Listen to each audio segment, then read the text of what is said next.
ரீசெண்டாக பள்ளிக்கொண்டால இருக்கிற வாராஹிமன் கோயிலுக்கு தான் நான் போயிருந்தேன். It's around 20.7 kilometres from Vellore and around 157 kilometres from Chennai. இந்த கோவில ஸ்ரீ ஆதி வாராகி அம்மன் கோவிலும்னு அழைக்கப்படுது. So it's a Hindu temple dedicated to the goddess Varahi located in the village of Veppangal near Pallikonda in Vellore district. இந்த கோயிலில் ரீசெண்டாக 6th of July 2025 தான் கும்பாபிஷேகம் பண்ணாங்க. It's a newly built temple facing west. இந்த 16 அடி சிலைக்கு நம்ம கையாலேயே அபிஷேகம் பண்ணுற மாதிரி சின்ன சின்ன குடங்களில் தண்ணீர் நிரப்பி கொடுப்பாங்க. அதை நம்ம அம்மன் தாய் மேலே ஊற்றி அபிஷேகம் பண்ணலாம். கோவிலோட டைமிங்ஸ் பார்த்தீங்கன்னா காலையில் 6 மணிலேருந்து மாலை 8 மணி வரைக்கும் ஓப்பனில் இருக்கும்.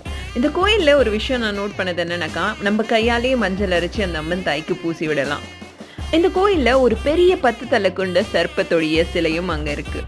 வாராகி அம்மன் தாயினாலே எவ்வளோ சக்தி வாய்ந்தவன்னு உங்கள் எல்லாருக்குமே தெரியும். ஸோ மறக்காமல் ஒரு வாட்டியாச்சும் இந்த கோயிலை விசிட் பண்ணி பாருங்கள்.